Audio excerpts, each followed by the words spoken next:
Friends and strangers, heroes and villains, get ready for Vilification Tennis. And here's your host, Molly Glover. Hey everybody, welcome to Vilification Tennis, the Snyder Cut. I'm your host, Molly Glover, and I am joined by the incomparable Claire Alexander, doing our ASL interpretation tonight. Thank you for being here, Claire. I want to welcome you all to our love letter to all things geek. This is going to be 1/4 as long as the Snyder Cut and 4 times funnier. It's guaranteed. We're going to be actually funny, not ironically funny. That's the difference, really, I should say. But first, I want to welcome my co-host, my superhero partner, you can say sidekick, my sidekick, Pedantic Man.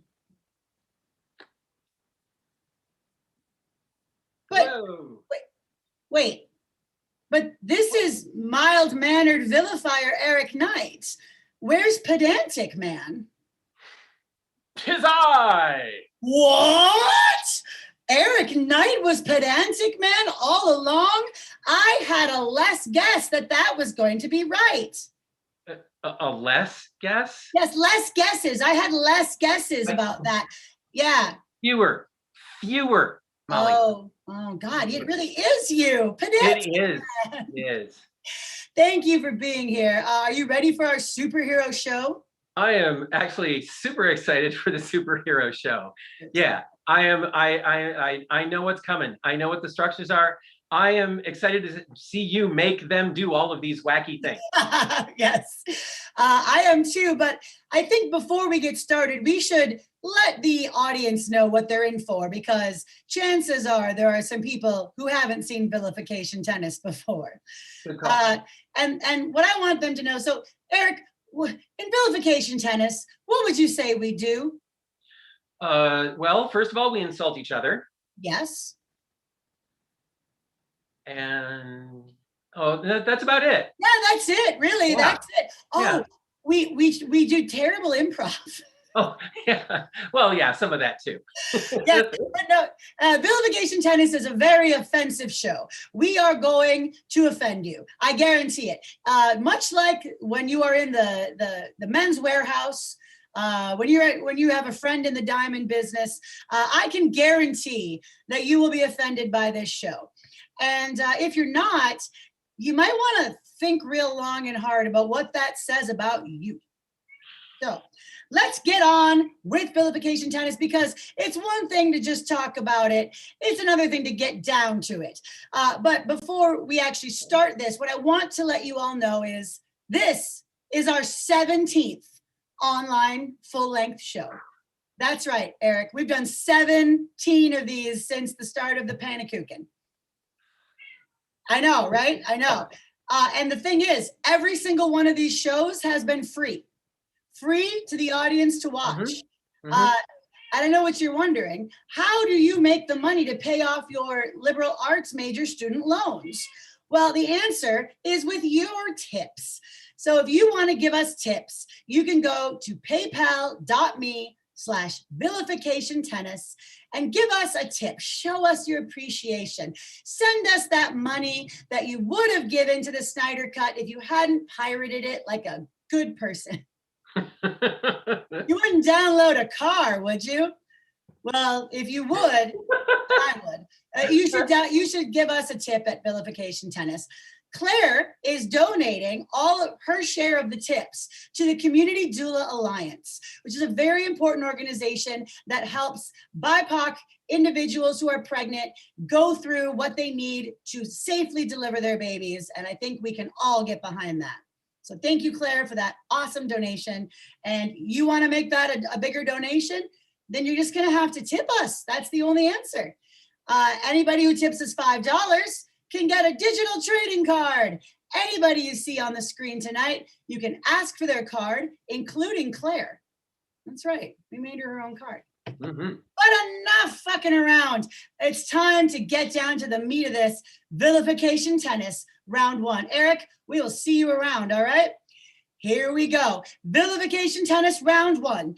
In this corner of your screen, depending on the configuration of your own online screen performance, we have Becky and Nick. Ooh. Oh. Team Evil. Yes. All right. All right. And they will be competing against the team of Dave and Nate. Oh, geez. Oh, boy. Sorry, I came as quickly as I could. All right. Excellent. Now, Vilification Tennis is played over a series of rounds, and the score stands at 8-8. I'm going to give the serve to Nick and Becky. Service. Dave is like Star-Lord. In real life, he's a conservative Christian asshole. Nick went to a support group for premature ejaculation today. Unfortunately, the meeting is tomorrow.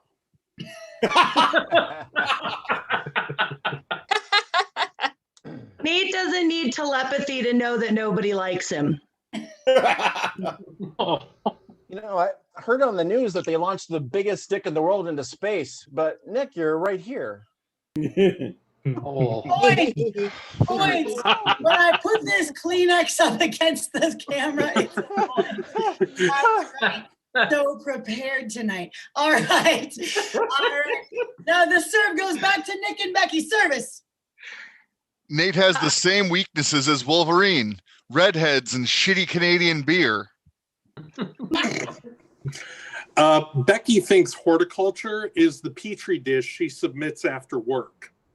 How is Dave like Gal Gadot? He too sang Imagine terribly for attention on Zoom. You know, Becky is so dumb. She thinks Novax is a Dr. Seuss character who speaks for the stupid. I don't want to call Nate a pedophile, but if he was a Kryptonian, he'd get his powers from being close to your son. All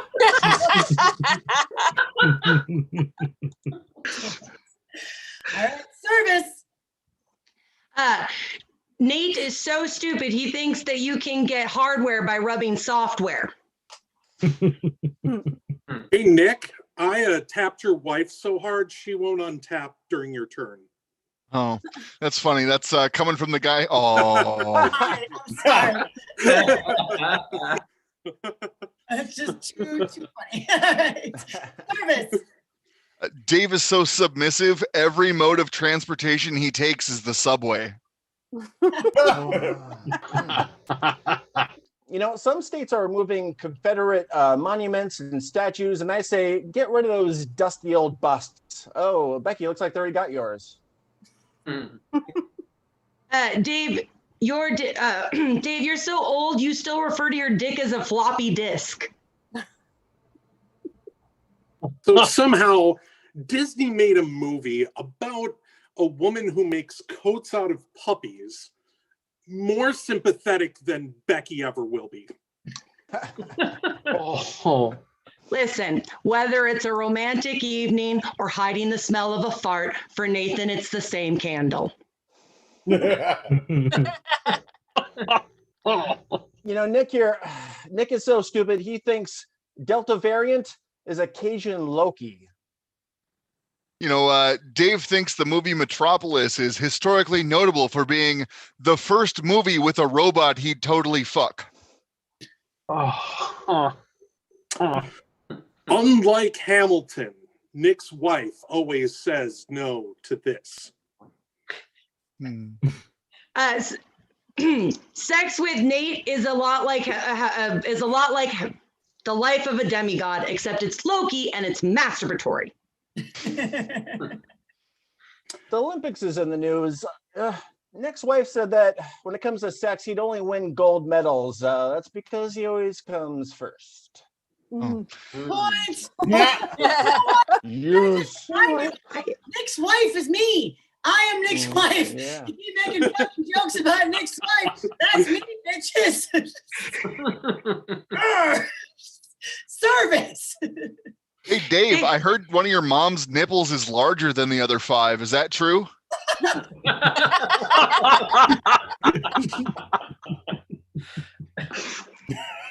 Oh. Nick here is such a misogynist. He thinks Cyclops' mutant superpower is the male gaze. If you think if you have sex without rhythm, you won't attract the worm. Oh. Speaking of, you know what Becky has in common with Dune? They both have worms. Dave has so many wrinkles that when he puts on foundation, he uses cement. Nick thought his belly button was an introvert, unlike his butthole. Nate, you're a lot like Sam Beckett from Quantum Leap. When you're inside a woman, you don't know how to act. Okay. That is Dave, Becky, and Nick. Amazing. Good job, everybody. A fantastic way to start off the Snyder Cut. Oh my God. That's a good one. All right. Hey, Eric, how's it going? Good. That was a lot of fun. Mm-hmm. By the way, I did want to share that there was a notable comment from the online people out there in the world. Wow, Nick's wife calls him out. Great joke. I have to say though, Nick was really kind of hitting all the buttons on that one. That was a lot of fun to watch. Nick's really good at hitting all the buttons. Is he? All right. Yeah. It's like I gave you a setup. This next game is for all of our vilifiers. All of our vilifiers. Come on to the virtual stage. This is a game called Bat Signal. Bat Signal. I am going to give the vilifiers the name of a superhero or supervillain, and you are going to tell me what you would put into a circle, like a summoning circle, to call them. So what are the things that you would put out to make those superheroes or supervillains come to you? What could they not resist to come after you for? So this is a line game for everyone. When you have an answer, just raise your hand, I'll call on you. Your first superhero or villain is Ant-Man. Ant-Man. Heather. A hot anti-vaxxer, daddy issues, and a daughter who grew up really fast. Nice. That's a super double pun there at the end there. All right. Yes, Dave. Clever quips and child support payments. Nice. Nick. Some of those little rubber finger cover things and some sexy lady ants. Eric. An ant he can get emotionally attached to, something to steal, and a friend that talks way too much. Yes. All right. Wonder Woman. What would you? Yes, Eric. Some male to be the driving force of her actually showing up.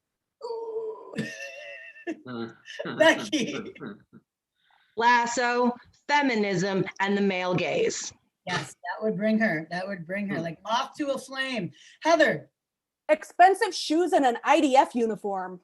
Know it. You know that Diana needs those Louboutins. Very, very popular on Themyscira this season. All right. Let's move on to Wolverine. He's a short, hairy mutant from Canada. He's got knives for hands. Eric. Cigars, beer, and a roller coaster you must be this tall sign that's really, really low. Oh, nice. Kelvin. A really incompetent barber. All right. Nick. Bubble wrap, bubble gum, and some food from some Bubba Gump shrimp company. Bub. All right. Chris. Whiskey and a vibranium knife sharpener. Ooh, yes. Very good. All right. Okay, moving on. Spider-Man. Spider-Man. Spider-Man. He does whatever a spider can. Becky. Teenage angst, socks, and a Victoria's Secret catalog. That's like basically my brother's Christmas list from like 1994. All right, I think Heather. it's the same summoning spell. Yeah, Heather. A tiny black dahlia necklace and cool glasses and a pouch of Uncle Ben's microwavable rice. Oh, nice. Nate. Gwen Stacy, Black Cat, and Mary Jane, in that order. Yeah, no, I mean, I'm watching. All right, Eric. A convenient alleyway, a rainstorm, and a woman standing there waiting for him to come down from the buildings nearby. Nice. Nick. A map of all the biggest bridges in New York City and a neck brace. Kelvin. A high school chemistry set, a rich benefactor, and a boss who yells at him a lot. Heather. An umbrella, a wig, and too many adult friends for a kid his age. Yes. And Chris. A digital camera, a full college scholarship, and unlimited mental health therapy. Oh, yeah, all of those are needed. All right. Moving on to Loki. Loki, the god of mischief. How you gonna call him? Chris. An alligator. Oh, yeah, that'll do it. Becky. For this one, I'm just willing to sacrifice myself for whatever. I'm down. Red Eagle Becky. All right. Nick. Let's see. Loki, a Loki, and then Loki. Does love the Loki. Yes, Dave. A sense of style and then failure. No. Two things that Loki and Tom Hiddleston share. Ouch. That's me. Nate. Power and Glorious Purpose. Sure, yes. All important. All right, and Heather. An I Heart TS shirt and some lighter fluid to burn it. Kelvin. A hat with horns on it, a really buff older brother, and memorabilia from the DB Cooper case. Oh yeah, that'll bring him. All right. Exciting. Batman. Batman. Dave. The Knight and a gravelly voice. Oh yeah. Well, those he's siren song. He can't help himself. And Martha. Oh Martha. yeah. Nick. Some poor people not to help, and then some other poor people to put in the hospital. Chris. Literally any object that you can put bat in front of and it makes sense. Sure. And also parents. All right. Oh, he would come running for parents. Heather. A teenage ward and a cop's dick that he can suck. Eric. You don't need to put anything in the summoning circle, but on all the walls around it, you have to tape words like pow and bam. Ooh. Becky. Latex, black eye paint, and his very own pearl necklace. Heather. Prosthetic nipples and puns. Kelvin, is your hand up? Am I wrong? Yeah, okay. A broken string of pearls, a spotlight, and a book of riddles. He's gonna learn them. He's gonna learn them all. Nick. A Costco-sized vat of baby powder, and then a Blue Lives Matter flag. Jesus Christ. Moving on. Oh my God. All right. Captain Marvel. Carol Danvers, Captain Marvel. Oh, okay, that one. Okay. Bring her coming. She's gonna come running. She's an Air Force pilot. Yes, Eric. I've seen this before. All you need is a blockbuster. Oh yes, good. Nick. Some misogynists and some no, that's it. Actually, I think it's just the misogynists. All right. Becky. Apparently it's just a phone. You just need to call her just once. Yeah, they could have done that. I don't know why they didn't. All right, Heather. An undercut and an actual plot.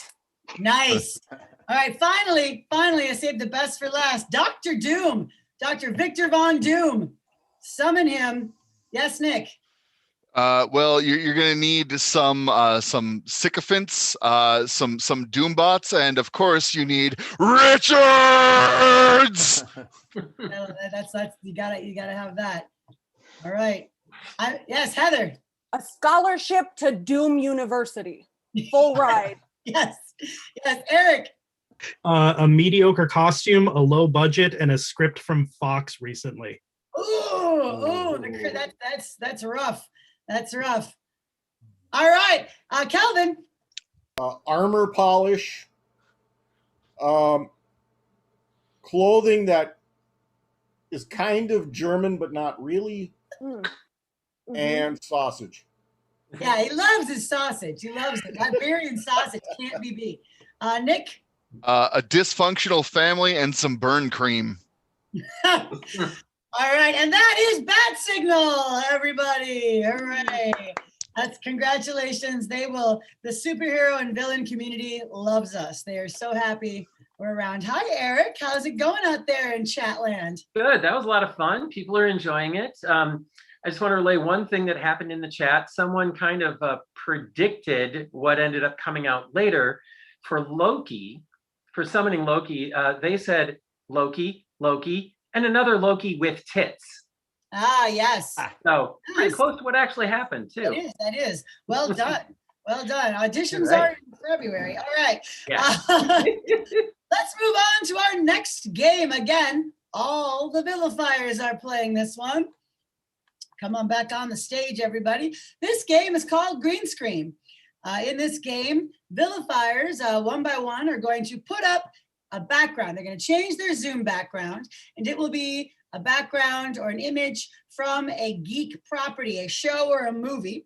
The other vilifiers are going to have to explain why that vilifier is now in that world, or say something about them being in that world, or just generally mock them for the things they like, because that's what geeks do. We tear each other down and we gatekeep. That's our favorite activity. So we're going to start with Chris. Chris, pop up your background for us.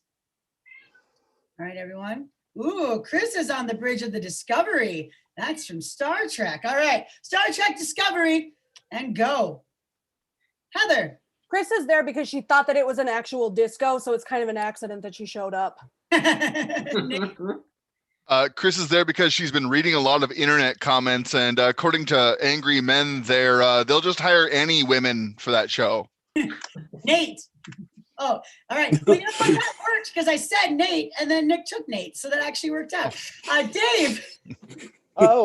She fell in through one of the many major plot holes. Ooh, Kelvin. Why is Chris on the bridge of the Discovery, Kelvin? Because she had a younger foster brother who never once acknowledged her existence. Aw, that's so sad. All right. Nate. The Borg didn't want her, so they gave her back. All right. Let's have Kelvin. Kelvin, pop up your screen. No. Ooh, Planet of the Apes. All right, Heather. He actually married into the family. Yeah. Dave. Wait, which is Kelvin? I can't. Eric. Rogaine works for most men. Heather. They liked how his head looked like a giant penis. Chris. He's also a homewrecker. All right. Oh, Nate. Calvin fit in somewhere between chimpanzee and chimpanzee. Ooh. Yes. Nick. He really needed to see a doctor, and the only one that came to mind was Dr. Zaius. All right, fantastic, Calvin. That's why you are living among the futuristic age. Y'all, you and Chris can pop your backgrounds back off. All right, let's have Heather. Heather. Oh yes, Eric. Yes, hi. Yeah, sorry, I don't have anything from the audience, but I got an idea for Kelvin, so I'm just going to toss it out there. You know, it actually took hours in the, you'd think that it took hours in the prosthetic makeup chair. But no, Kelvin just looks that old. Ah, yes. Mm. Yes, that beard is really, that beard is really. Each hair is It's a true, not a fakie. All right. Yes, Heather, pop up that background. Oh, Heather is injecting herself in a very serious conversation in Twilight. Why is Heather in Twilight? Yes, Chris. Heather also only has one facial expression. Oh, Becky. Same age difference between her and Dave. Nick. She's there because she's baby crazy and she's gonna make it weird. I am printed on that baby. Chris. She will also be in high school when she's 100 years old.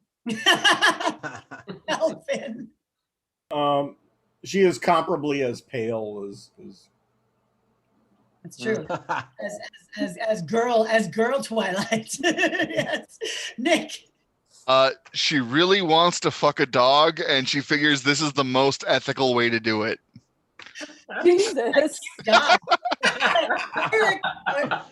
Eric's hand is down. Nate. She wanted to learn how to be in a less abusive relationship.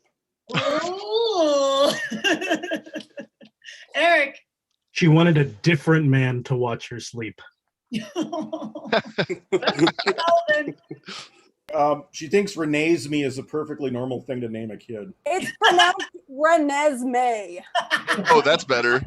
Yeah, that is different. And Dave. Oh, she just thinks teen pregnancy is really cool. Chris, last one, Chris. She's also spawned thousands of terrible fanfics. I've actually read, some of them are hot. Some of them are hot. And it's just, you have to really overlook the there's like tones of racial purity. It's weird. Okay, Becky, pop them up. What you got for us, Becky? Oh, DuckTales. Woo. Oh, she's in Scrooge McDuck's vault. Why is Becky in DuckTales specifically if you want in Scrooge McDuck's vault? Yes, Heather. She really wants to learn how to swim in something she won't drown in. That's good. Yes. Nate. The Beagle Boys made her an honorary member because of all the facial hair. Ooh, yes. Yes. All right. Chris. She also never wears pants. That's true. I mean, we can't even see it. Could be true. Yeah. Nick. I mean, look at her. She got turned into a pig by Magica Dispel. Oh, rude. Heather. She thought all those coins were made of chocolate.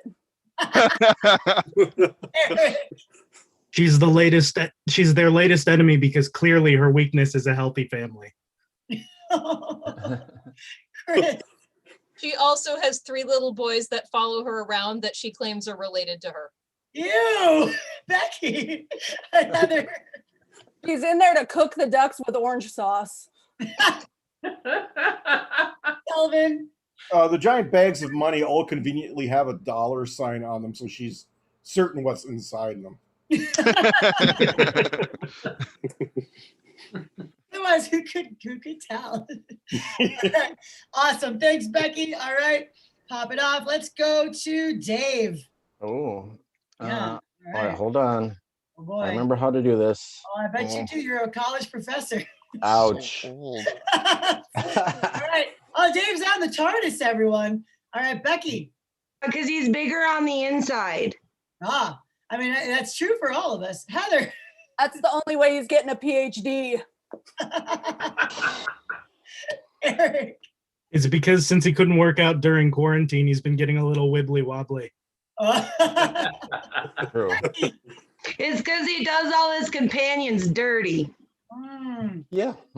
Heather? His really long scarf is super crusty, so he's looking for another one. Gotta be one in there somewhere, right? Probably. Nick. He's gonna find that crack in time and he's gonna fuck it. Heather. He heard that there were screwdrivers in there, and it's 5 o'clock somewhere, right? Chris. Traveling through all of time and space, and he still can't get laid. Kelvin. He's lived 13 lives and he's still utterly alone. Oh, you hear that, Heather? Alone. Eric. It's because Heather got a dog and kicked him out of the house. Nick. He heard Tom Baker was taller than him, and his ego just won't allow that to happen. So he's going to kick that old man's ass. Heather. If he simply moves into a phone booth, maybe women will start calling him back. All right. Let's move on to Nick. All right, Nick. Oh no. Oh, the Batcave. Oh geez, this is a terrifying turn of events because Nick looks very evil. Why is Nick in the Batcave? I know. Heather. He wants to adopt an adult man for some reason. It is the thing he's talked about. Nate.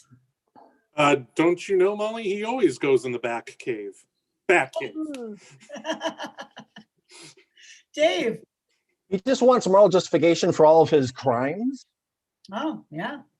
Moral justification is tight. Kelvin. Because he wants to tap into all the cell phones in all the world. That's possible there. Chris. He's got a thing for rubber nipples. Becky. Alfred's job was open. Oh, you could buttle with the best of them. All right, Eric. He's looking for someone in law enforcement that won't kill. See, here's the thing. Kelvin, yes? He just really desperately wants to beat up someone who's severely mentally ill. Jesus Christ. Dave. Well, you can tell from his Ville rounds, he really hates people who say jokes. Oh, yes. Actually, you're all wrong. Nick is there because he's going to teach Batman to eat pussy. That's right. All right, let's move on to Nate. Nate, where are you? Where in the world is Nate? Or not the world. Or not? Oh my gosh, it couldn't be. Ooh, Mass Effect. All right, Nate is in the popular video game series Mass Effect. Nick, why is he there? He only knows 3 colors. And he's going to choose his favorite one. Yes. Heather. It looks like there's about 5 women at that party, so he likes his odds. Becky. I told him to get lost, and I'm never gonna find him there. So, Kelvin. He's looking for his favorite store in the Citadel. Chris. He's there because nobody understands his appeal either. Ooh, yes. Eric. He's there because he misheard the term Reaper. Kelvin. I should go. Deep cut. Nick. He heard it start a shepherd, and where there's a shepherd, there's usually sheep. All right. Good job. Nate, pop him down. And finally, Eric. Let's see what we're doing. Eric. Where's Eric? Oh, Eric is 3,000 years in the future, during the year 3000 at Futurama. Becky. he's there because he had sex with his grandma. Oh, no. Heather. He finds dead dogs very sexually exciting. Nick. Good news, everyone. Eric went to the future so that we never have to deal with him ever again. Nate. He wanted to go somewhere where they hadn't heard all of his jokes. Oh, yeah. Kelvin. He wanted to go someplace with more competent medical care. Becky. He's gonna, because he spent 13 years trying to get a relationship only to end in a loop. Oh, Nick. He's there because he heard mom was single and ready to mingle. Heather. He wants to drink a bunch of Slurm so that somebody will call him bright for the first time in his life. Nate. Death by snoo snoo. Dave. He went there because he's also been canceled. Oh. Nick. He's going to get some intestinal parasites, and this time they're going to make him smart. Heather. He feels really empowered by the fact that you can hold positions of power and not wear pants. Oh, yeah. Just like Becky, they could work together. Becky. Who else is gonna drive the Scooty Puff Jr.? Kelvin. He wants to bite some shiny metal ass. Nate. He heard there was lots of heads. All right, and that is green screen. Hey. Green screen, yes. That's the kind of comedy gold we can bring you because we are online. That's one of the last times that you're going to get to see us do ridiculous things through the power of the internet. I know that I am looking forward to getting back on stage, but I will say it's been fun to be able to do things that normally wouldn't play on stage because we're too far away, or we don't have the ability to project a bunch of green screens behind us. But if you want, you can drop in the chat. What was your favorite moment from an online show that we did that wouldn't have worked on stage? If you can think of anything that we did that you particularly liked. All right, it's time to move on to our next game. This is another game for everyone. What? Another game for everyone? It's almost like we're giving everyone maximum stage time in our final online full-length show. Okay, this game, I am so fucking excited about this game. This game is called Snyder Cuts. Now, what you may not realize, you at home, is that here at Vilification Tennis, we are professionals.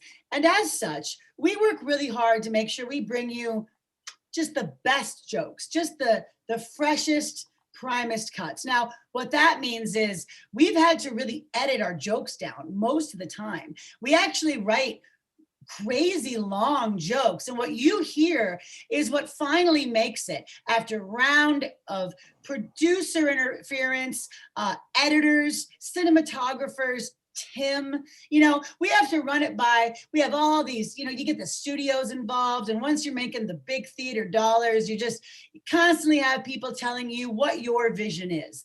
And as such, all of our jokes, they're just not how we wanted them. And the fans spoke and we listened. And so you are going to hear these vilifiers tell the original director's cut versions of their jokes.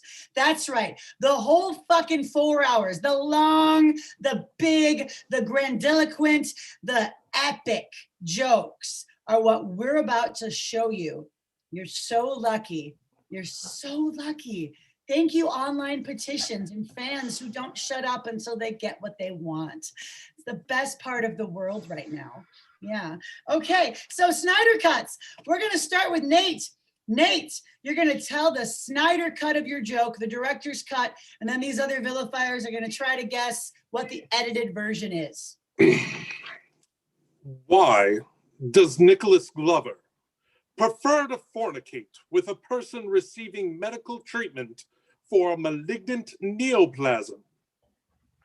The potential to facilitate communication the sunrise after is greatly reduced. I mean, I know it. I don't want to say it. Yes, does anyone know it? Becky? Why does Nick have sex with cancer patients? Because they might not survive the night. Ooh. That's pretty close. Yeah. Close. Because they won't call the next day. Oh, because they won't call the next day. Okay. Yeah. Excellent. Okay. Excellent. Excellently done. All right. Next up, we're going to have Eric Thompson. Eric, let's hear the director's cut of your joke. I'm ready for this. Nick has always been a dice goblin, collecting as many as he can, preparing himself for a journey into the world of Dungeons and Dragons. It's a game that he has long loved and desperately wanted to play. Despite that passion for the game, he has found that he is terrible at it, namely, because when he goes to his hoard of dice, he finds that his D is only a 4. Yes, Nick? Nick is bad at Dungeons and Dragons because his D is a 4. See, and the original is just, it's just got so much more artistic vision. Gravitas. There's gravitas. yes, our shows would be 3 hours long, but wouldn't that be worth it to really see the vision? I think it would. I think it would. All right, we're gonna move on to Dave. Dave, what's your show, please? It cost almost nothing to manufacture, which is exactly why John Menard Jr. got into the business. Even selling them for pennies would turn a profit despite the bad rap. Why do we say that someone got screwed over anyway? Screws are the mechanism that holds our society together, literally and figuratively. But then everyone wants to get screwed every once in a while. So thank the gods above that Heather always price matches Menards and offers her screws for that same shiny nickel. Nick. Heather is like Menards. She only charges a nickel a screw. Very close. Yes, yes. All right. Excellent. I would say more specific, Heather reminds me of Menards, 5-cent screws. Ah, see, his is even short. See, look how much shorter that. Oh my gosh, yes, yes. All right. It's a crime. Dave is shorter than Nick. Got it. All right, Chris. Chris, you're up next. Okay. Yes, with the full girth of your joke. All right. So the genitalia that Nate possesses is so minuscule in size that it was required for him to obtain through means of an economic transaction whereby currency was exchanged for product, multiple luxury Italian automobiles in order to subconsciously make amends for the microscopic dimensions of his phallus. Yes, Heather. Is it like his dick is so small that it drives a Mini Cooper or something? Getting close. Getting close. I know it if no one else does. I got it. All right. I believe it is his dick is so small it takes 3 Ferraris to compensate. Correct. Yes, that's yes. All right. Yes, I used to work at the Renaissance Festival. All right, Calvin, you're up next. Okay. You know what's interesting about Europe? You know, it's the little differences. You know, like you can go to a movie theater and you can get a beer. Now, you know, I'm not talking about like no paper cup. I mean like a glass of beer. And you know, if you go into McDonald's, you know, you think you can get a quarter pounder? No. They got the metric system over there. They don't know what the fuck a quarter pounder is. You know, they call it a Royale with cheese. And it's still larger than your girlfriend's memories.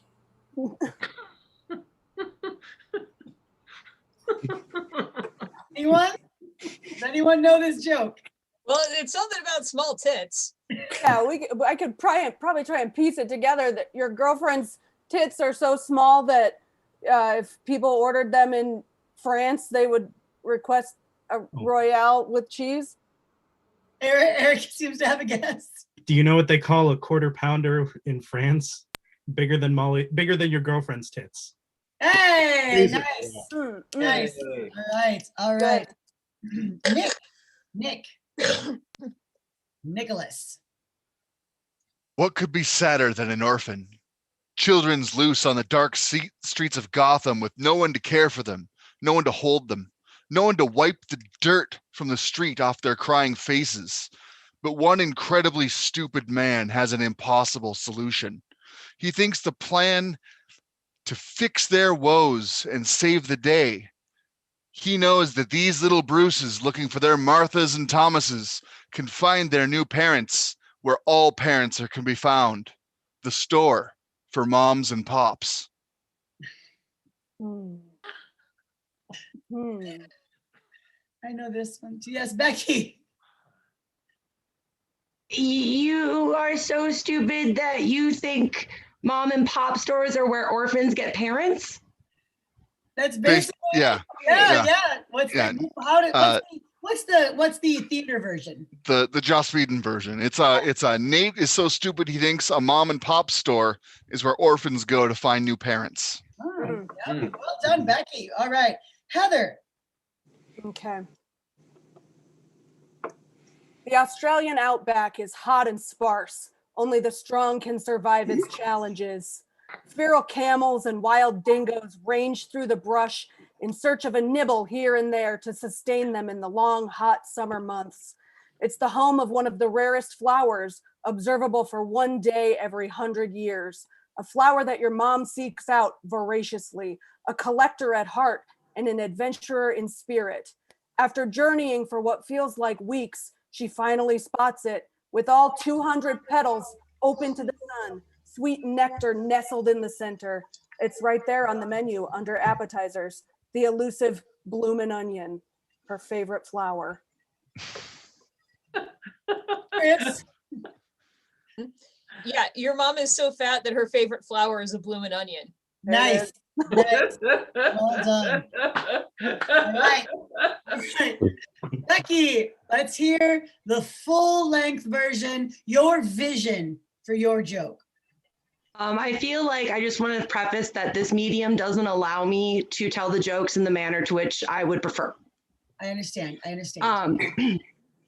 We open on the dark wall of a strip club with a neon menacingly sign, menacingly glowing in the window. The camera pans left, slowly taking in the array of tables with various gruff, seedy looking patrons being entertained by scantily clad dancers. We continue to pan over to the long, narrow stages with stripper poles, all the dancers performing different acrobatic tricks for the intoxicated, gluttonous masses below. The shot stops on the center stripper pole. Nick steps out. As the camera zooms in on Nick's face, the music begins to fade. And as the music begins to fade, and as we get closer and closer, the smug smirk of satisfaction reaches across Nick's face. Blackout, screams, and then Lemony Snicket, card title in blood.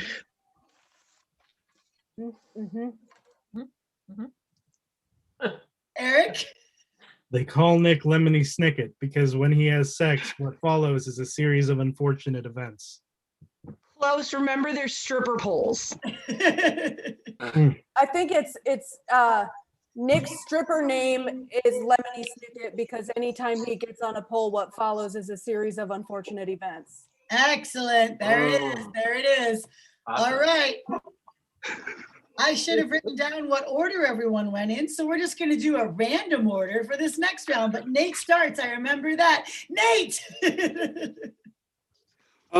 So A, gonna dial it back a little bit.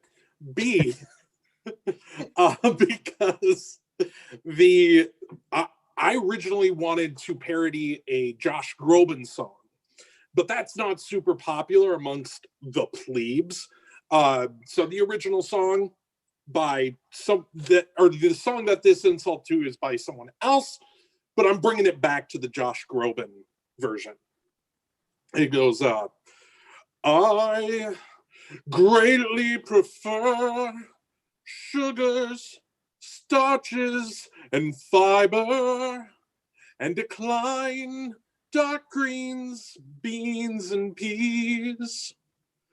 I greatly prefer sugars, starches, and fiber, and decline dark greens, beans, and peas, because I'm trying to make front upper pussy area a thing again, just like fetch. Excellent, excellent. Yes, Kelvin. I don't know. Oh, yeah. all right. I'm flexing my. Oh, fair enough. That's allowed. I remember the punchline, but I don't remember the setup. Eric, do you remember? She's all about them cars, no veggies. And then there's a punchline. She's bringing Fuba back. There it is. There it is. Excellent. Wow. All right. We're gonna go to Kelvin. Kelvin. It's my understanding that your mother is quite fond of Italian street food. And she likes to go to the stands and she goes through the assorted options, you know, the margaritas, the mushrooms and the tomatoes and the onions, and it's never quite enough. You know, it never quite satisfies her. She likes a very dense offering that's very stacked together and deep. You know, almost on down into the dough, like almost on a quantum level of the Italian street food. That's what your mother prefers, I believe. Yes, Nate? First of all, let me just say that this isn't the Snyder cut. This is the Calvin cut. This is just how Calvin tells insults. So I don't know that it's any different. I knew where it was going right away, and I just loved it. Does anyone know what joke it is? Yeah, Becky. Your mom is so fat, her favorite pizza topping is more pizza. Yes. Yes. All right. Chris, your turn. Ahem. Ahem. Eric's female parental figure is so gargantuan in dimension that she doesn't have a certain quantity of garbage in the back of her vehicular mode of transport. She has acreage dedicated to the storage of refuse, as well as a mechanical automated servant that imitates her every forward movement and renders the aforementioned refuse into six-sided three-dimensional objects that stack perfectly atop one another. Yes, Heather. Your mom is so fat, she doesn't have junk in the trunk. She has a landfill and a trash compactor. Yes. That's Yeah, very that's the close. essence of Very it, close. yes. Good. There's a little robot that follows her around, compressing into little Oh, is cubes. it Wally? It's Wally. The Wally joke. Yes. Well done. All right, let's move on to Dave. Oh, fuck you, Dave. You took a drink of water. That's fine. I'm good. All right. Here we go. That time. Running through the park, nose to the ground on the trail of its prey, the king of lizards is untouchable. Muscled thighs are offset by streamlined arms and oh so many abs on top of abs, just everywhere, abs. And steaming breath escapes his nostrils, scenting the air with the blood of his last meal. To the right, a couple interlocked in the throes of passion. T-Rex spots the male first, his virility apparent. But he's dead before he hits the ground and finished off in another moment. Fortunately for Becky, its vision is based on movement, and she's been completely still the entire evening. I have no idea, but that was funny as shit. Yay, nobody. I know the gist, but I don't. Yeah. I could just say it. Yeah, let's It's, just say it. What is it, yeah. Dave? The shorter version is we all learned from Jurassic Park that dinosaurs can only spot you if you're moving. They see movement. So fortunately for Becky, she'll be completely invisible while having sex. Nice. All right, let's go on to Nick. Eric's mother loomed over the city, her mast casting the city in shadow. Despite her size, she's still out there, active, fucking anything with a pulse and a dollar. But this beast aches for something specific, something unique that only she can provide. As the city cries out in pain, this exotic desire can be filled by only one thing, a certain position, a reverse dump truck. Anyone know it? Yes, Eric. Your mom is so fat, her favorite sex position is reverse dump truck. Turtle stole my sex move. Yes, that's very good. Reverse dump truck. All right. Heather, your turn. Okay, table talk really quick. Dave, will you mute? Because I can hear myself from the other room. There's some, yeah. Thanks, buddy. All right, back to business. I'm ready. Okay. It was a dark and gritty night in Gotham. Ernest Hemingway was seated at his desk, the candles burnt down to nubs, toiling away at what would become his most famous work, Folly in and of itself. A 6-word short story. What can one possibly accomplish in such a short breadth? But then he remembered a chance encounter in the men's room, a dick so small it was beyond austere, bordering on tragic. Surely a dick that small had never seen the inside of a woman. He put the pen to paper and scribbled in a flurry those 6 words that would define his writing for better or worse. Yes, Nick. If Ernest Hemingway wrote microfiction about Dave's dick, it would be for sale, baby dick, never used. Yeah, that's pretty much it. That's pretty much it. All right. Eric? You'll have to forgive me. I wrote this in a different aspect ratio. Just, Nick's mother, being of the size that she is, she felt the pressure of trying to attend college, getting by on a mere 37 packs of ramen per week, doing her best to afford food despite being quite down on her luck monetarily. Seeing her position in life and her need for financial stability, she journeyed to the land of $1 bills. Yet when she arrived, she found that the poles could not support her abundant form. Upon heading outside, she was able to find an audience as a telephone pole dancer. Anyone get, yes, Heather. Your mom is so fat that when she strips, she has to use a telephone pole. It's very close. Nick, yes? your mom's so fat, she's a telephone pole dancer. Yes, there it is. There it The is. dance. Even shorter. All right, Becky. The cinematic glory. Here we go.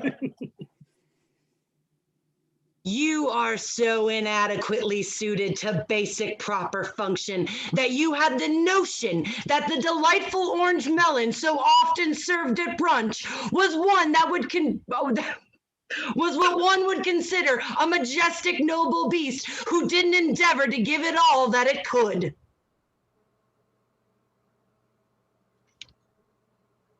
Yes, Heather. I think it's like you're so stupid that you think a cantaloupe is a gazelle that isn't trying hard enough. Yeah. Doesn't try hard enough. And see, like, do you understand that just like if you let an artist be an artist, the joke is so much better. Ugh, This here's when you add adjectives. this was Snyder Cuts, everybody. Yes.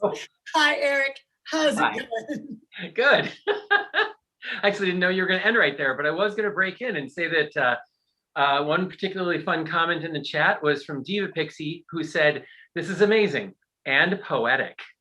Yes, it was poetic. Thank you, Diva Pixie. I just wanted to say I really appreciate the dedication of these vilifiers bearing their souls to you with their original cuts. And you know what?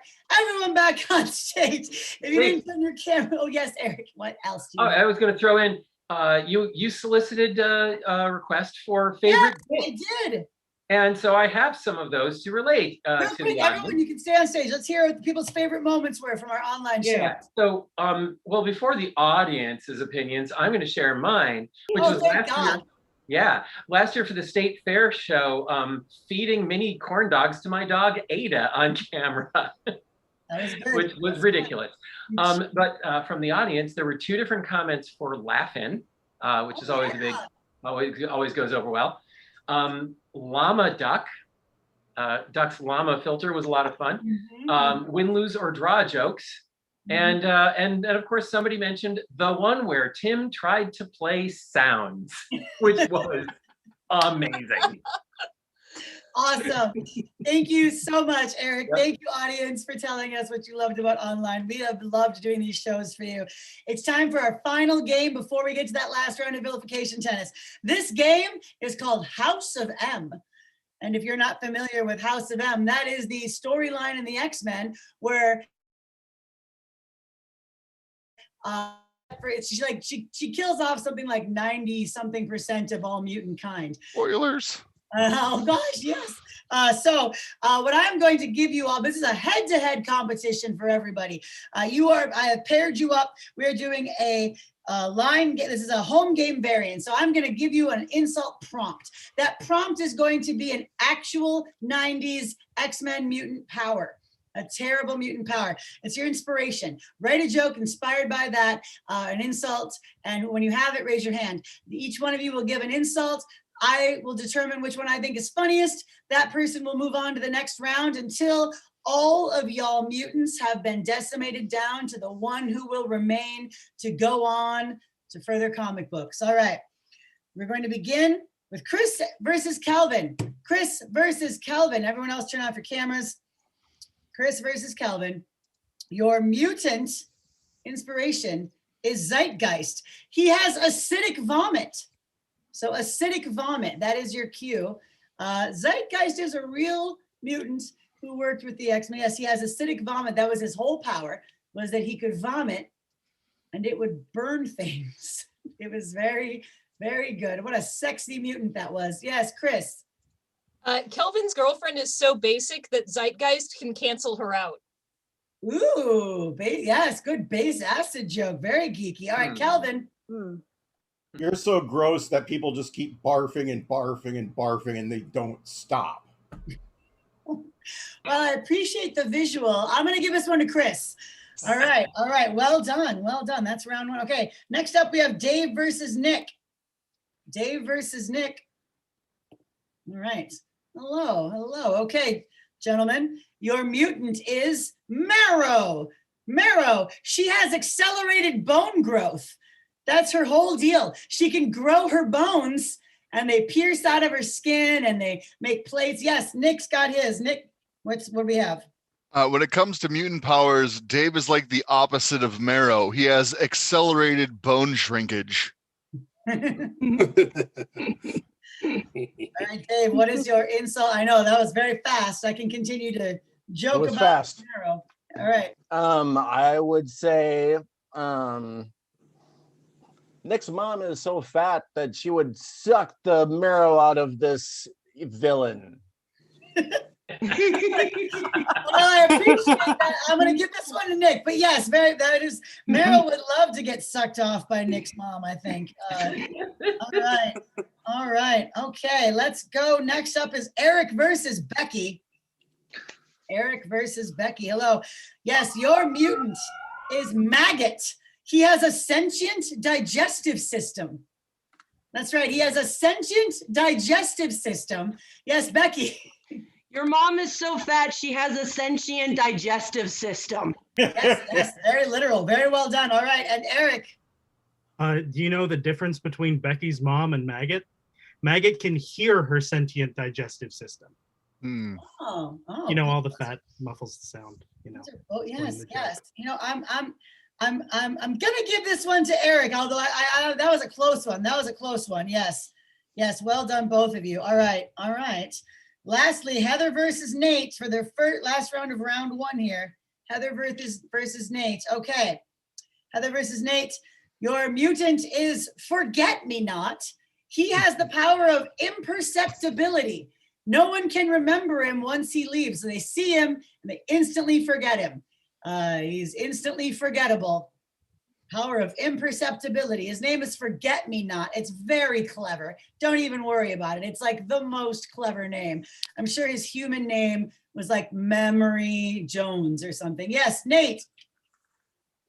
We all thought that Dave was, losing his mind as he got older, suffering from Alzheimer's, but no, Heather's just that bad in bed. He forgets it happened. All right. And Heather, you got one? Imperceptibility. Sure. Sex with Nate is like Forget-Me-Not. It's totally imperceptible, and if it's the flower and you eat it, it might possibly kill you, but I didn't have time to look that up. Yeah, no, I mean, it could kill you. You know what? Let's just assume it does. Like an anti-vaxxer, we'll just make up our own facts. But I am going to give that one to Nate. Well done. All right. Hang on. Oh my gosh, we are down. All right, I am assigning the next rounds. All right, we got Chris versus Nick. Chris versus Nick. All right. Chris versus Nick. And your mutant is Choir. She has extra mouths in her neck, and she's able to be a ventriloquist, and they can all sing at the same time. Her mouth and her extra mouths in her neck. You should look her up, everybody at home. It's fucking gross. It's really, really fucking gross. Choir, she has extra mouths in her neck. The picture I saw had 4 extra mouths, so she can sing like Pachelbel's Canon together all alone. Yes, Chris. Yes, Eric's face, and Chris has an insult. Nick's wife is so bad at sucking dick, even if she had 4 mouths, he wouldn't let her. Okay. Nick, do you have a joke? For the last time, Chris, just because your mom lets a whole bunch of dudes fuck her folds, that does not mean she has extra mouths. Ooh. I'm giving this one to Nick because Chris insulted me, and she insulted one of the few things I'm good at. So I'm gonna. This one's going to Nick. All right. Also, no one knows Forget-Me-Not's real name because it's a part of his power. Oh, sure, but it's probably Memory Jones though. I've read comics. All right. Now we've got Eric versus Nate. Eric versus Nate. Okay. Your mutant power is forearm. He has 4 arms. That's it. Forearm. Like this. I knew this was coming up too. 4 arms. Yeah. Yeah, that's his power. Isn't it a shame that Wanda Maximoff killed him off? Boy, we really missed out. Actually, it was Archangel that killed him. Forearm. Shut up, nerd. Yes. Nate's so stupid and bad in bed, he gets to pick which of his arms and rotate them for which one he masturbates with. All right. Nate. Eric's so dumb, he wanted to date forearm because he thought all those extra hands would give a better hand job, but not with that small of a penis, Eric. Oh. I'm gonna go with Nate's sad. So Eric wins. All right, down to the final round. Nick versus Eric. Oh, we've been here before. All right, Nick versus Eric, and your mutant is skin. Skin. He has 6 extra feet of skin that are very elastic. He has the power of elastic skin, but he also has 6 extra feet of skin that he can move them around his body. His name is Skin, because otherwise, I don't know what you'd name him. So yes. Eric. Skin is also like Nick's mom's order at KFC. She wants 6 extra feet of skin. All right, Nick. Eric's dick is so small, somehow he has 6 extra feet of foreskin.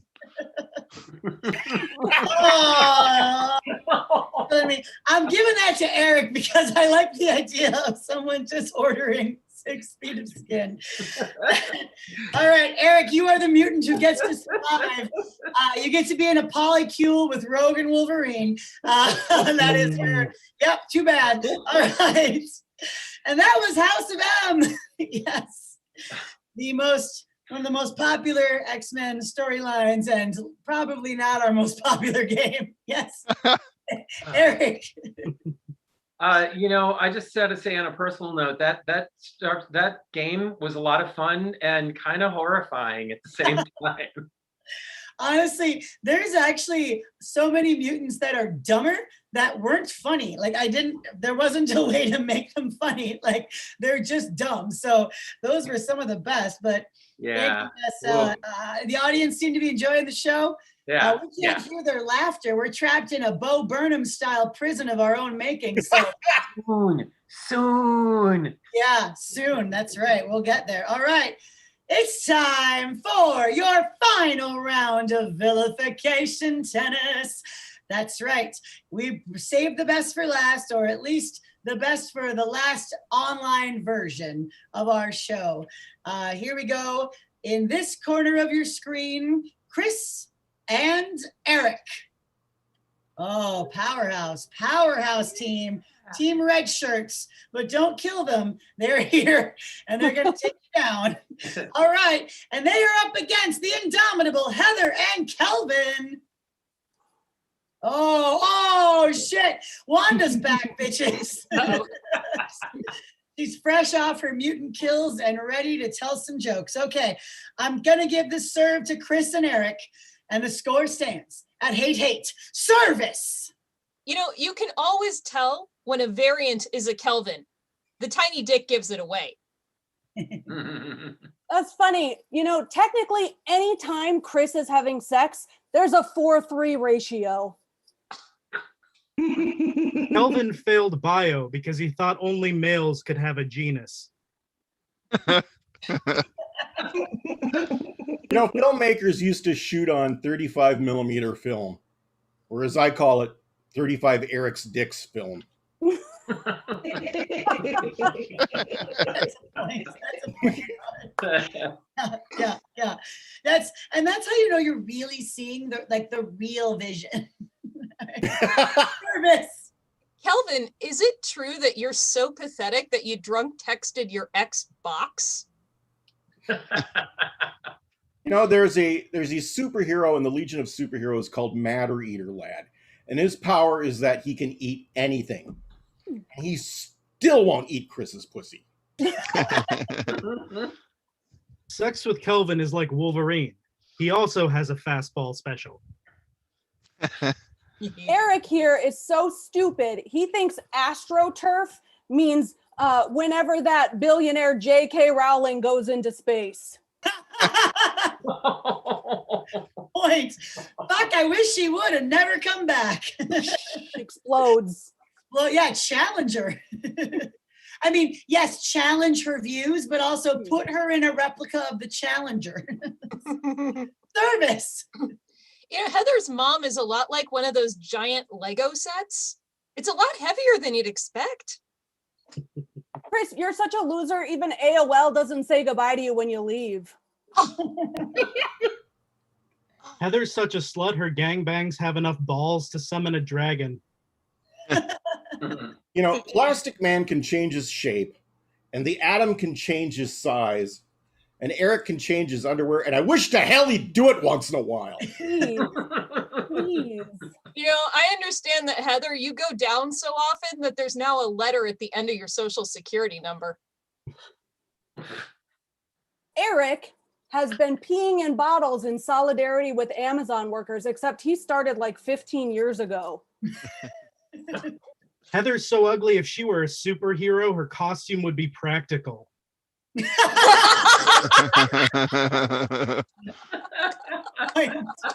Point. From neck to ankle and both wrists. Service. Kelvin's mom is so fat that her destiny ghost is just a cake. Eric, your dick is like Wolverine, short and weirdly shaved. Kelvin got a new monitor the other day. It's connected to his ankle. Just for everyone's elucidation, Eric is not cosplaying the Hulk. Those are just his regular pants. Kelvin, you're so stupid you think the bat signal is something an umpire does. Chris here doesn't know if it's pronounced Casablanca or Casablanca, but she does sure love looking at you kids. Heather thought her dad discovered time travel on account of him not being in family photos anymore.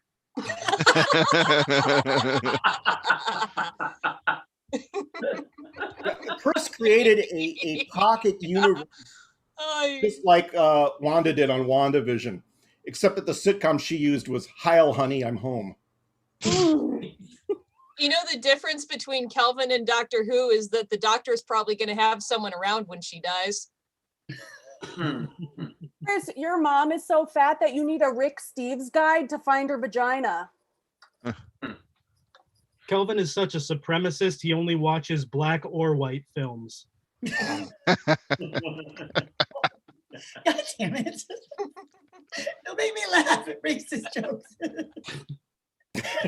It's Kelvin. Blame him. Yeah, Kelvin. Service. Heather, shall I compare thee to a summer's day? No, because you're not hot. Chris, we call your vagina Fern Gully behind your back because it has a weird pH and it makes kids cry. Heather asked me how much water she should drink in a day. I told her 2 to 3 liters. So technically, she still doesn't know.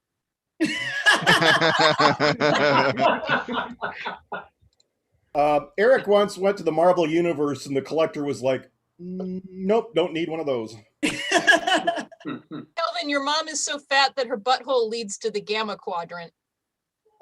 Chris, you're so nasty that phase 4 spoilers have been leaking out of your vagina. Kelvin has a room in his house devoted only to plants. It's the only way he can be within 100 yards of a nursery. Your mom is so fat she spills over into upper and lower Earth. Your mom is so fat that her idea of foreplay is to preheat the oven. Point. You know what? That would work for me. I mean, like, not right now because it's really hot out, but if, like, I don't know, let's say a certain husband was like, I'm heating up the oven because we're making fries. I mean, I'm just saying, I'm ready. I'm ready. Planning ahead, so sexy. Service. Heather's so stupid she thought facial recognition was when, oh my God, someone recognized me at the spa. Eric, your dick reminds me of Cyclops' eyes because if you don't use protection, it's gonna burn. Heather, having sex with you is a violation of the Prime Directive. I mean, I wouldn't want to interfere with those developing cultures. You know, Chris is kind of like the eugenics wars from Star Trek. It happened in the 90s, I guess. Heather's so stupid she thought cast iron was a spell. Eric got really confused when he was finding mouse turds around his house because his laptop only has a trackpad. Kelvin here is so old, he's got a THACO. I told Chris that I wanted to get some booze, and so she gave me a list of her jokes, and sure enough, boo! If dicks were cars, Kelvin would have no problem parking in Uptown next month when we're back on the BLB stage. You know, when anglerfish mate, the male permanently adheres to the female, and their whole body withers away until they're literally just a pair of testicles that the female just carries around. Does that sound familiar, Eric? Kelvin, having sex with you is like watching an episode of Loki. It ends before I'm ready. Chris thought a sonic screwdriver was when you put vodka in your 64-ounce cherry limeade. Heather's happy marriage is like this sheet behind me. It's a facade. You know, when Superman wants to be alone, he goes to the Fortress of Solitude. When Eric wants to be alone, he doesn't really have to do anything in particular. The difference between Kelvin's mom and Captain America is that one has America's ass and the other one has an ass the size of America. Oh. Mm-hmm. Did you all know that Chris writes Miss Minutes erotica? Heather's so stupid she thought French groceries were carried in baguettes. Oh, God. I'm sorry. I'm ending on that. My God. You know what? I can't think of a more fitting way. That is game to Chris and Eric. That is just, my Lord. You know, I just can't. Vive la France. And it was just Bastille Day. I just can't even. That is wonderful. That is Vilification Tennis, everybody. Thank you so much for being here. Let's get all our vilifiers back on this virtual stage. I am so proud of this show. Y'all did a fantastic job. Thank you all for watching. This has been really great. We have been so privileged to get to continue to bring you live theater throughout this entire time. This ever since April 2020 was our very first online show, and we just kept going. And we did it because we love you, and we really wanted to make sure we could keep bringing smiles to your faces. So I hope we did that tonight. Thank you so much to Claire for doing our amazing ASL interpretation. She does not live in Minnesota. She will not be able to join us at the BLB, but she is an absolute treasure, and we have been so lucky to have her here. Thank you. If you appreciated that inclusivity, please let us know, because we'll pass it on to Claire. You can also thank us with tips at paypal.me/Vilification Tennis. Thank you also to Merritt, who was our online streaming coordinator, and to James, who was our chat host. And as always, thank you to Pedantic Man, my sidekick, my co-host, my guiding light through these dark and troubled times. Our next show is going to be Vilification Tennis is rusty as fuck. And we are going to be at the Bryant Lake Bowl, August 27th at 10 p.m., barring any Delta variant interference. If you enjoyed video credits that we've had at the beginning of a few shows, those have been edited by the only Heather Rand McKay. So thank you for that, Heather. Eric seems to have a question. What's that question, Eric? I don't have it in front of me, but I think that August show is actually going to be 8 p.m., not 10. I'm not sure. Is that accurate? Is that 8 p.m.? I never got confirmation on that from Tim. So regardless, you have the date right, but I have the date right. Times. You can find it on Facebook. Vilification Tennis is rusty AF. If you need to look it up, it'll be on our Vilification Tennis Facebook page. Thank you for the clarification, Pedantic Man. I'm here for it. In the dream. Again, we love you all so much. These shows have been free, but we're not. So if you want to pay us, we'll appreciate it. And we know times have been tough. Thank you for being here with us. Thank you. I'm going to say it again because it has just been an absolute joy. Until next time, everybody. Bye.